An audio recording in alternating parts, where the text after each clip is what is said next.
Prologue. This is Mary Quillwright. She is our guide as we read one of the most magical but dangerous books in the library of magic books and spells.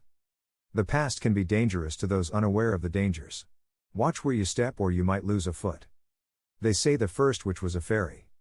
There was a war between fairies and ogres when the dark forest was still young. The fairies were on the verge of losing the war to the ogres and feared the ogres would kill their fairy princess. So the fairies hid their princess in an enchanted tree to protect her. The war with the ogres was long. Many fairies died before they were able to banish the ogres from their magical places. The enchanted tree had transformed the fairy princess's magic. Her wings had merged with the tree. And now, instead of wings, the fairy princess had a broomstick to help her fly. Some of the fairies were in awe of the fairy princess's new magic, so they entered the enchanted tree and became witches, too. When the fairy princess exited the enchanted tree and became the first witch, some of the other fairies feared a new war would begin, for fairies, although powerful in the ways of magic, were not immune to the same follies of mortals. They could come to blows over the silliest of things, too.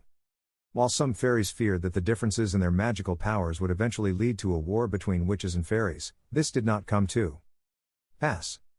It is said the reign of the first witch, as the fairy princess became known, was good and wise. Her reign was a golden age for all the magical creatures in the dark forest.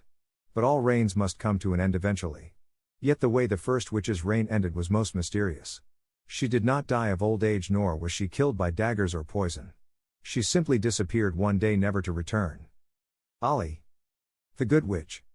On their way to Witch-Ival, the annual gathering of witches, a group of witches argued with each other about the fate of the legendary first witch.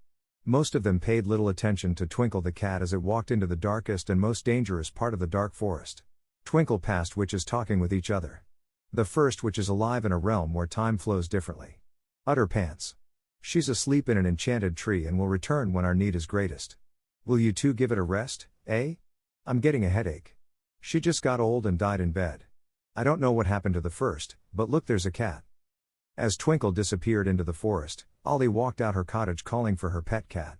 Her summoning spell and the location spell did not work because Twinkle did not turn up, and now she was worried. Twinkle, Twinkle, where are you, my little star? Olly asked. Bogey the bunny was hopping about with increasing irritation due to the flies buzzing about his head, and clouds of calm had formed above Happy the rabbit's head. Happy had a smile on her face as big as the sun. Have you seen my cat? Olly asked. No, now buzz off, Bogey the bunny said. Oh, ignore him. He's just grumpy. Maybe the Easter bunny can help you, Happy the rabbit said. Have you seen my cat? Olly asked the Easter bunny. I haven't seen any cats this deep into the forest in years. Perhaps one of the magical creatures in the forest can help you, he said. Isn't there a mermaid living in the lake of mystery? Maybe she can help you, Olly, Happy said. That sounds fishy to me, Bogey the bunny said. Olly trekked through the forest with her friends. After many miles of tree roots and boulders, the young witch bumped into a beautiful mermaid. Sunning herself on a rock at the edge of a loch full of deep blue water, in which her pet turtle, Fred, was bathing and trying to cool off from the heat of the midday sun. Have you seen my cat? Olly asked the mermaid. I haven't seen a cat, my lovely, the mermaid said. Did someone mention a cat? A dolphin asked. What was that, Donnie? The mermaid asked her dolphin friend. I had to rescue a cat from drowning earlier this morning, Donnie the dolphin said. Did it have eyes as bright as stars? Olly asked. Do you think it was Twinkle? Happy asked. This is a great catastrophe, Bogey joked. As Twinkle the cat went deeper and deeper into the forest, it won't surprise you to learn it soon became one hungry and tired pussycat. Twinkle's presence alarmed all the songbirds in the forest, for they knew how dangerous a hungry cat could be to their kind. Fortunately, it appeared Mary Quillwright had spotted Twinkle and planned to return Twinkle to Olly the Good Witch. I just saw a pussycat, a little songbird said. After Donnie the dolphin pointed them in the direction Twinkle had gone, Olly and her friends thanked him for his help and headed deeper into the forest and came upon Mary Quillwright. Have you seen my cat? Olly asked. Sorry, dearie, I haven't seen a cat, but I'll let you know if I do, Mary Quillwright said. I'll be able to use her cat's bones to make a potion to keep control of my dragon. Why don't you try a location spell, dearie, Mary Quillwright said. Little does she know that I have her cat, he. I've tried that, Olly said. I can smell a cat about here somewhere, Bogey said. Thanks for your help though, Olly said as she left to look for Twinkle. The more eyes looking for Twinkle the better, Happy the rabbit said. Is it just me, or is there something wrong with this picture? Bogey asked himself. Feeling despondent and unaware of the grisly fate waiting for Twinkle, Olly and her friends Happy and Bogey trekked deeper into the forest and came across a knight trying to slay a dragon. Olly waved her wand and cast a spell sending the dragon to sleep, which stunned the knight and ended the fight without further bloodshed. It took some convincing, but eventually Olly managed to get the knight to leave the dragon in peace and come with them to help in the search for Twinkle the cat.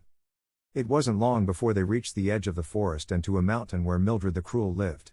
No one had seen her in years, but some suspected she went around in disguise because if they saw her as she really was, they would see that she used her magic for evil. As they got closer to the mountain, they heard Twinkle calling out from the mountain peak where Mildred the Cruel lived. I'll save you, Twinkle, Olly said. No one kidnaps a cat on my watch, the knight said.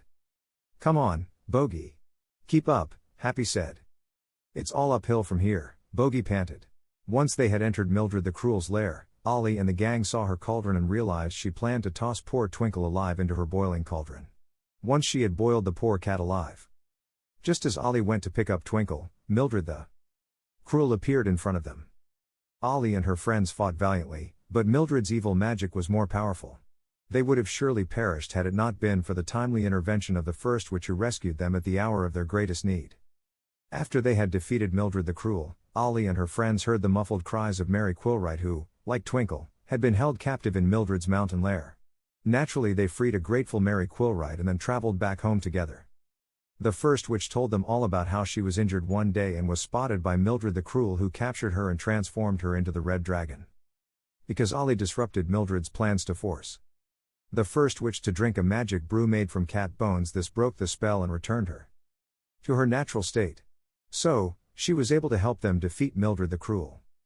That will be a powerful new chapter in the history of witches, Mary Quillright thought. Thank you for saving us, Olly said as Twinkle purred at her feet.